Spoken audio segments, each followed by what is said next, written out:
Hey folks, welcome back. Beautiful afternoon here in Central Ontario, Canada. My name's Sandy. This is Sawing with Sandy. We're going to do just that here today with a rather small looking red pine tree. Now that thing, if I'm stretching the tape measure, might be 6 inches in diameter, but that's all right. It's still going to make a little bit of lumber, and I have an awful lot of those red pines around, so why not cut some of them at the very least. The HM130 Max is going to be put into action here today.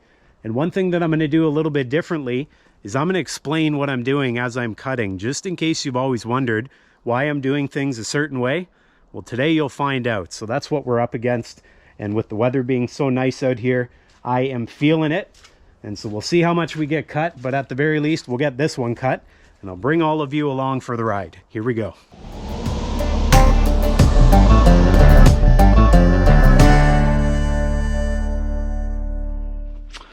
All right, folks, first things first, when I get a log like this, I try to get it positioned so that it has the most amount of support, most log bunks under it.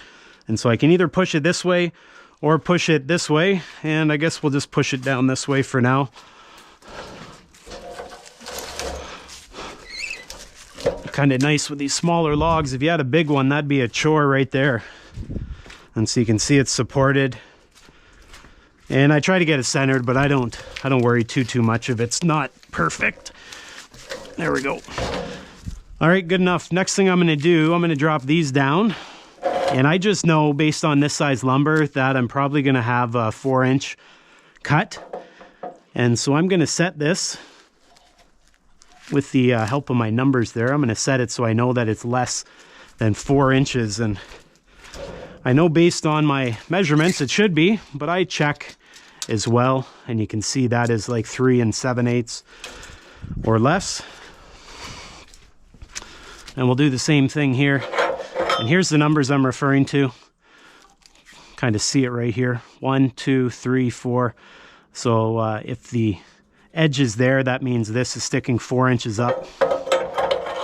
All right, and we'll just go with something like that, and we won't get carried away. I don't like to cut it too close. Just double checking. Good enough. That's like 3.5. Okay, next thing, if the log had quite a bit of taper to it, which this one doesn't, I would probably shim the small end. I'm also looking to see that the log is supported.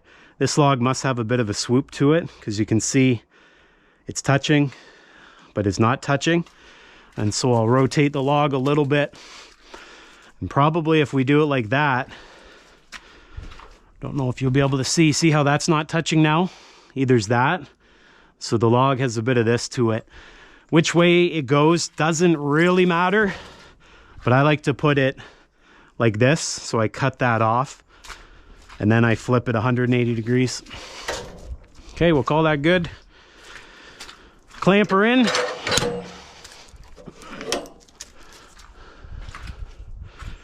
Aside from that, I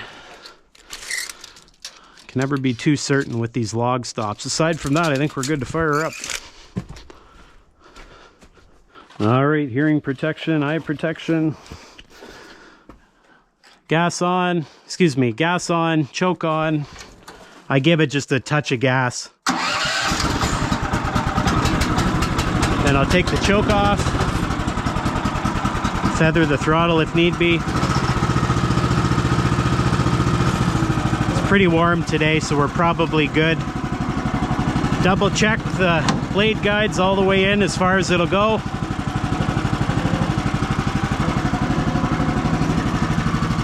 Lubrication. I am going to start without any lubrication because this log should still be a little bit frozen on the inside. And one thing I'll mention, just before the camera started, I tensioned the blade. And so I've got the blade set at 25 foot-pounds according to my torque wrench. All right, I've got 2 lasers on my sawmill. There's the switch for it. I've got 1 laser over there, and then I've got 1 laser right here. I use this laser mostly, and I lower down the saw, and then you can see the line showing up. So that's going to show me the first cut. With these small logs, the first cut is one of the most important. So I don't want to take too much. I'm just trying to take as little as possible to make a flat edge the width I want, the finished lumber width I want.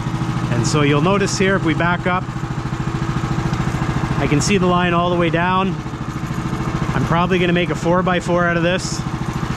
And if we look up here, I'm currently at 5.5 inches.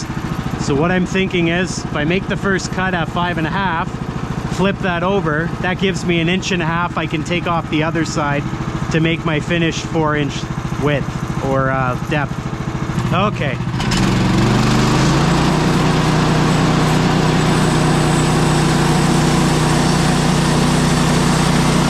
I'm just going at a steady pace. There's no resistance, so the blade is sharp.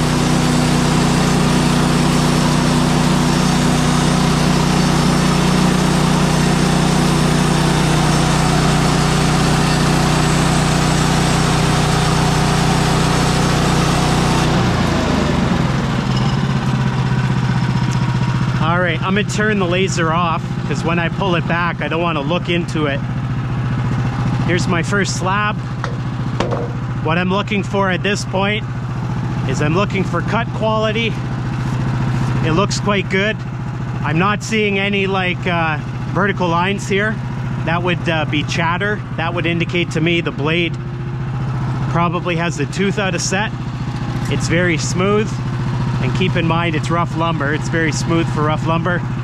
I'm just looking here. I want 4 inches. And notice right there, my smallest end. That'll give me a perfect 4-inch.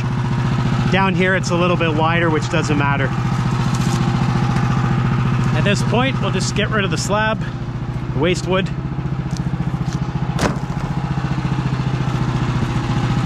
I like to raise the saw head just a little when I pull it back. Technically, I should be able to just pull it back and not hit anything, but I have had before where the log shifts and it goes like this, or it raises slightly due to tension, and I backed up and the blade actually got knocked off. So I raised it a little.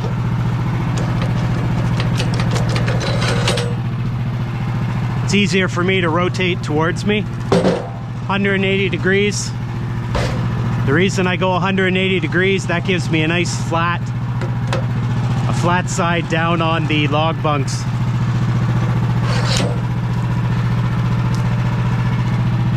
Okay, clamped again. As I said, the log stops are less than 4 inches. That allows me to make a 4-inch cut, which I knew I was going to be making to make a 4x4. Now I'll come back up. I like to use the laser just to see, so I turn it on. Looking up there on my scale, I'm going to drop it down to 4 inches. 4 inches, and I'm always looking at the same level. If I were to go like this or stand up to the side, that might change my perspective. I always look at the same spot so I get consistent lumber. You can see the laser, that's my finished cut. I always make sure I'm not going to hit the log clamp. I know I'm not going to hit the log stops. And we continue on.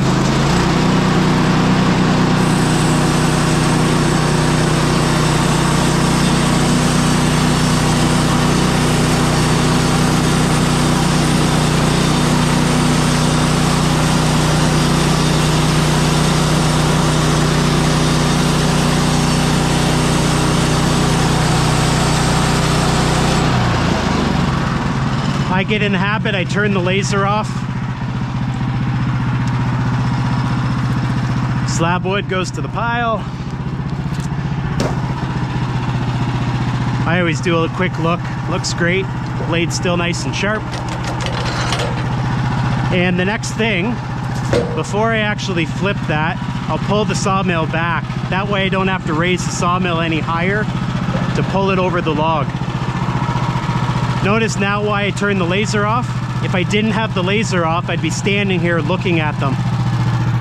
At this point, I'm going to take either this edge or the other edge and butt it up against the log stops. I like to roll towards me. It's easier than trying to lift. And then I push the bottom right up against the log stops. Now, I could put that log stop down there or put another log stop. I don't think it's necessary at this point. And the most important thing when you're looking, you want to make sure there's no space between the log stop and the edge of the cant, or soon to be cant. When I'm clamping, especially on this one, I want it to be good and tight, because I don't want that to rotate at all. Otherwise that could make it out of square. At this point, we'll turn the laser on, and I'm just looking to take off as little material as possible while still removing the bark. So you can see that's about as close as I can get. Now let's see what we're at for measurement. About 5.5, so that should work. We'll cut 5.5, flip it 180, cut the finished 4-inch.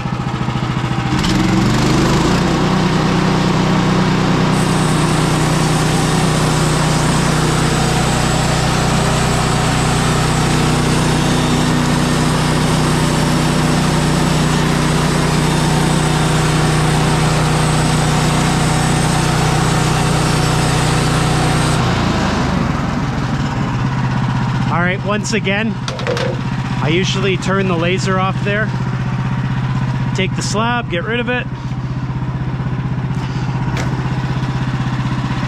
and before I move that, I pull the saw head back.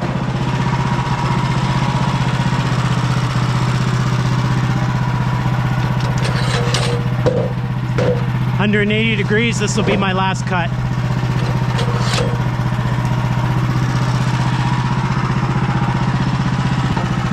Alright, 4-inch final cut. Let's have a quick look. As good as we're getting.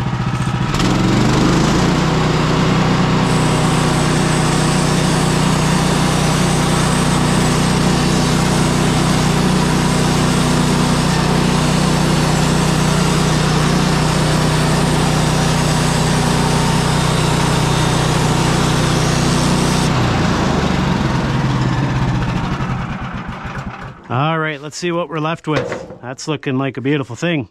I'm looking to make sure the edge is square, and I can tell with a nice sharp edge like that, I can tell that's also square.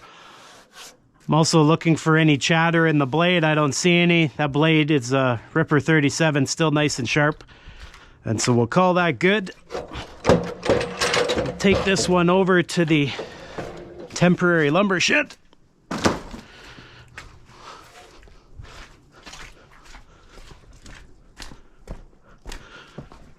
And we'll add her to the pile.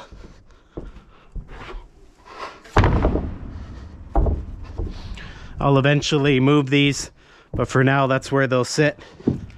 I think what we'll do, we'll saw one more, start to finish, and you'll see you can sort of get yourself into a bit of a groove. And then it doesn't take all that long, especially when you have the log sitting up here ready to go. Now we're gonna pick a small one, that way I can just lift it up onto the sawmill. Don't want your fingers in there.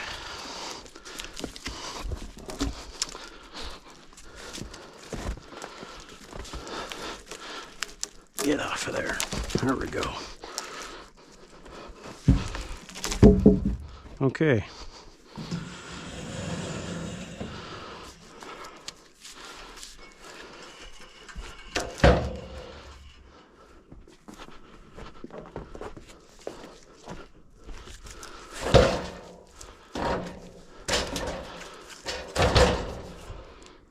See how this one's just hanging off a bit? So I'm going to pull the log down so it's supported. There we go.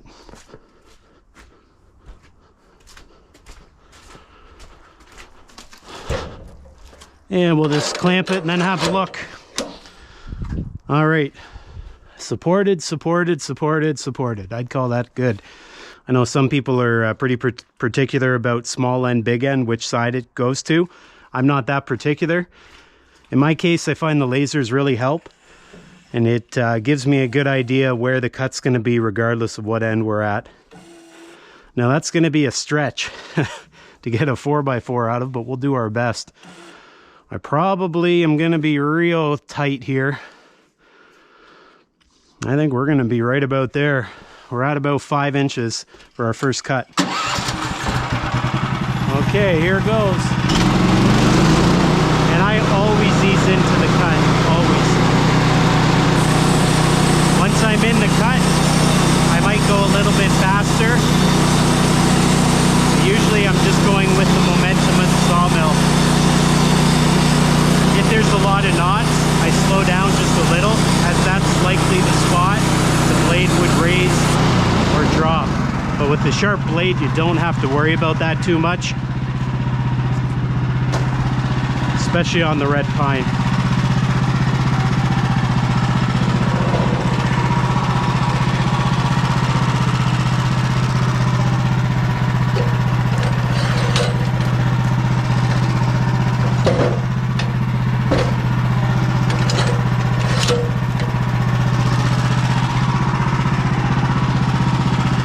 All right, 4 inches is going to be our finished cut height. All that good. Quick look. Yep. We're going to be scrounging for lumber here.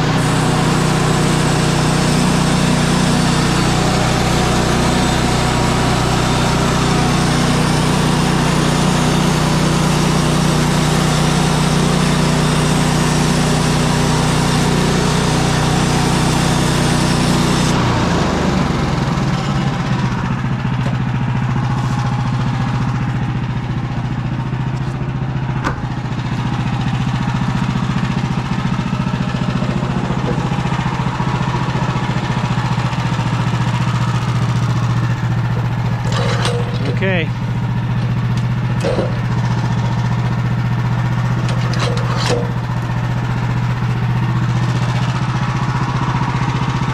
One of the most important cuts right here. You got to take as little as possible to leave your room on the other end, other side. All that good.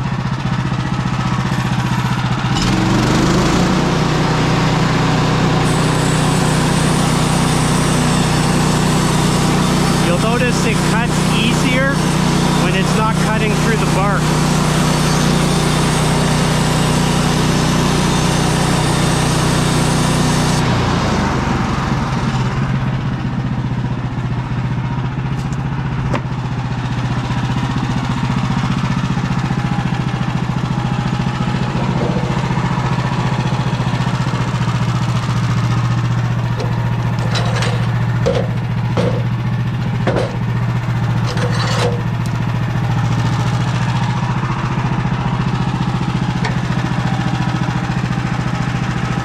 So I don't normally turn the laser on this last cut because I have no choice really. I know it's going to be a 4-inch cut because I'm looking for a 4x4.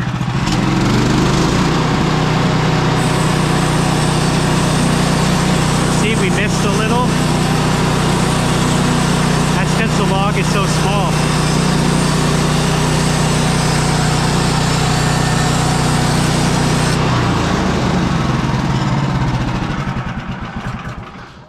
All right, we missed a little bit, and that's okay. That's why that cut on the other side is so critical. You want to take as little as possible so you leave yourself room on the opposing side. But for my use and for the size of this log to begin with, I'd say this is pretty good. We still have a decent 4x4. It's still square, and so we'll call that a win. Let's drop her off.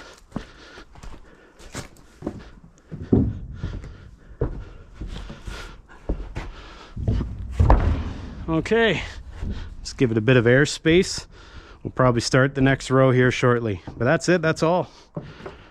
Well folks, that's going to do it for me here today. That's my general process for cutting logs. If it's a bigger log, I might do something slightly different, but overall, small, big, anywhere in between, that's the process right there. If you have any questions at all about that, be sure it goes down below in the comments. And as always, please do me that favor, check out my other videos, subscribe, and like this one. I'll see you next time.